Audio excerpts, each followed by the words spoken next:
Hello, this is Spellbinder, and I'm here to tell people who have foreclosures on their houses not to worry. All you have to do is tell them to produce the paperwork. I've known this for several years now.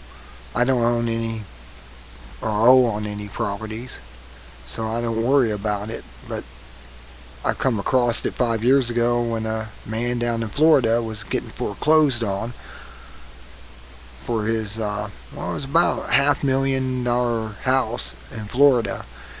And all he did is say, where's the paperwork that I signed? And they went and searched and searched and searched, and when they couldn't find it, he goes, well, this place is mine. He had a lawyer who agreed.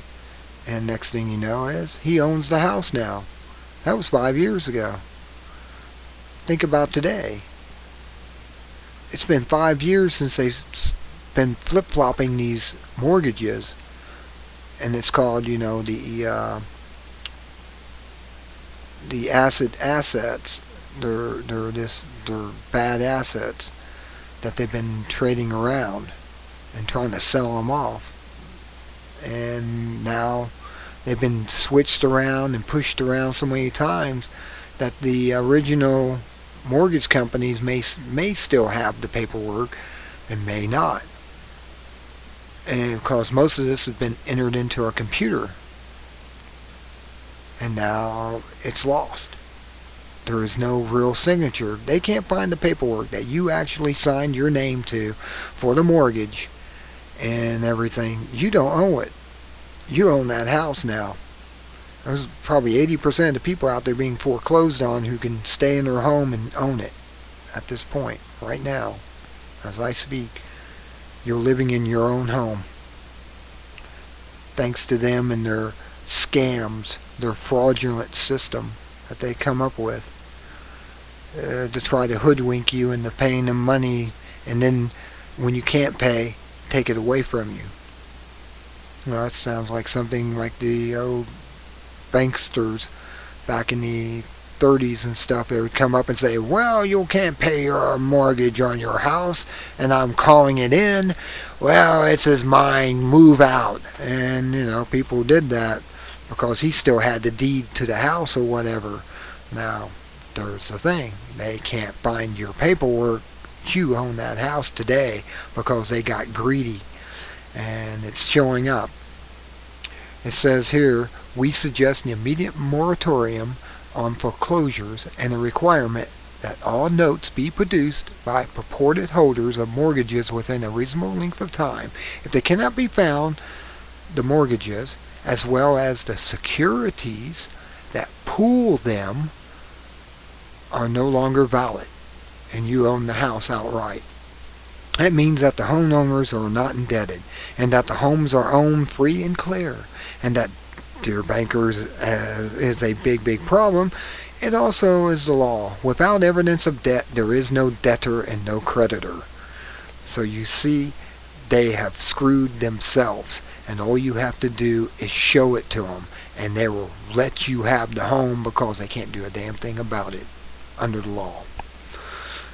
And here it says, fire Geithner, fire Bernanke, and get people in who will enforce the rule of law, where it's already too late for you to be fixed. So you own your home. It says here, our call is for closing down control frauds and stopping the foreclosure frauds. Typically meets with 3 objections. First, it's claimed that while there are some bad apple lenders, much of the fraud was committed by borrowers. Our proposal would let the fraudulent borrowers remain in homes to which they are not entitled, punishing the bankers that were duped because they were duped on their own stupidity. Second, the biggest banks are too important to foreclose. And third, it is not possible to resolve a too big to fail institution. So who is guilty? Well, let's deal with the borrower fraud. Argument is first because of the area containing the most erroneous assumptions. There was fraud at every step in the home finance food chain. The appraisers were paid to overvalue real estate. The mortgage brokers were paid to induce borrowers to accept loan terms they could not possibly afford. Loan applications overstated the borrowers' incomes. Speculators lied when they claimed that 6 different homes were their principal dwelling. Mortgage securities made false reps, warranties about their quality of the package loans. Credit rating agencies were overpaid and overrated. Securities sold to investors, and investment banks stuffed collateralized debt obligation with toxic securities, that's what I was thinking, that were handpicked by the hedge fund managers to ensure they would self-destruct. So it was all set up for themselves. That homeowners would default on a non-prime mortgage was a foregone conclusion throughout the industry. Indeed, it was the desired outcome, because if they could prove that you fraudulently borrowed the money for this home and everything, we just get the home and got the money that you paid so far. Well, this is backfiring on them. I didn't think that people would be smart enough to go show me my signature.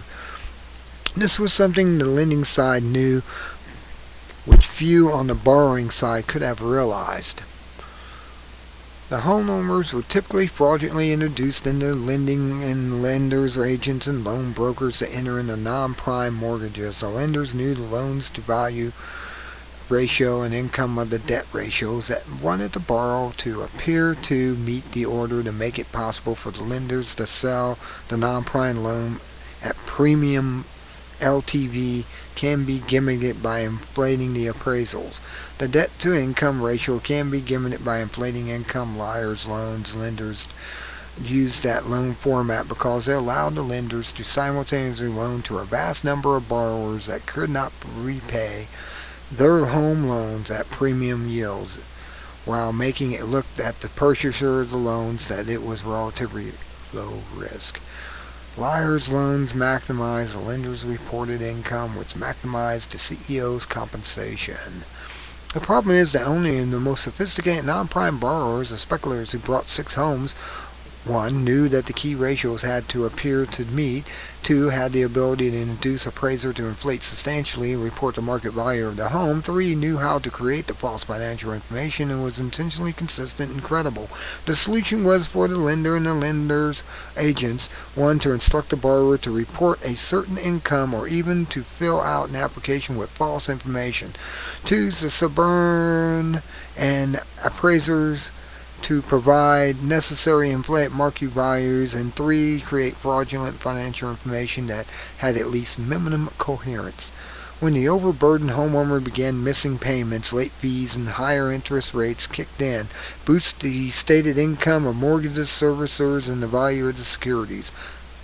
Not coincidentally, the biggest banks owned the service and could maximize claims against the mortgages by running up the late fees. It was quite convenient to misplace mortgage payments, so even homeowners were never delinquent and could get hit with fees and higher rates. Wow, and when payments were received, the services would legally apply to them first, and the late fees, meaning the homeowners were unwillingly still missing mortgage payments. The foreclosure process itself generated big fees for the SDI banks. The scandals, departmental institution banks. Oh, is that what SDI stands? I don't know. That's what I interpret it. And miracle of miracles, the banks would end up with the homes and get to restart the whole process again, from resale to home through financing, securitizing, and fee-for-service juggernauts. Unfortunately, it did not go quite smoothly as planned. The SDIs were supposed to act like neutron bombs, killing the homeowners but leaving the homes standing to be resold. The problem is that wiping out borrowers and lower the value of real estate, crushing not only the real estate market but also the construction and through all associated sectors of the future and homes restoration supplies to big-ticket purchasers that rely on home equity loans. The equity of the loans, yes. It also led to questions about the value and scrutinized the toxic waste manufactured and held directly and indirectly by financial institutions. Next, a few judges began to question the foreclosures as they saw case after case in which the banks claimed to have lost paperwork or submitted amateurishly forged documents, or several banks would go after the same homeowner, each claiming to hold the same mortgage. Bearers sold the same mortgage over and over. Insiders began to offer dispositions exposing fraud and perjury. It became apparent that in many and perhaps most cases, the trust responsible for the securities, often these are special purpose subsidiaries of the banks, never received a note signed by the borrowers as required by both IRS tax code and 45 of the U.S. states. Without the note, billions of dollars of back taxes could be due and the foreclosures violate state law. Finally, the Attorney General of all 50 states called for a foreclosure moratorium. What to do? We suggest an immediate moratorium on foreclosure and requirement that all notes be produced by purported holders of the mortgage within a reasonable length of time. If they cannot be found, the mortgagors as well as the securities that pool them are no longer valid. That means that the homeowners are no more indebted and that the homes are owned free and clear, and that the dear bankers is a big problem. I read this earlier, but this is what was the whole part of this. Without evidence of debt, there is no debtor and no creditor. In other words, you own your home now. I hope you are happy, people, because you don't have to leave your home. And the people that left your home, sorry about your luck that you weren't smart enough to think about, hey, wait a second, there's been all this swapping around of my mortgage. I got this new mortgage company saying, hey, you got to pay this. And it's not the one I started with. See, as soon as you start getting something where somebody's saying, I now own your mortgage and you're paying it to me, let it ride for a month or two, and then turn around and go, I want to see my paperwork that I signed for this. And if they can't come up with it, you own the home. If they can, well, that means that you still got to pay. But I'm saying, about 8%. You people out there are luckies. You're going to have a free home because of all this.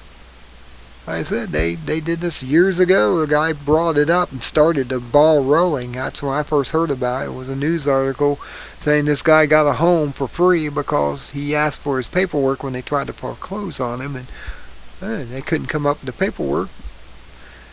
And he took it to a lawyer, and the lawyer said, well, he doesn't have to pay anymore then. He owns the home because you can't show it.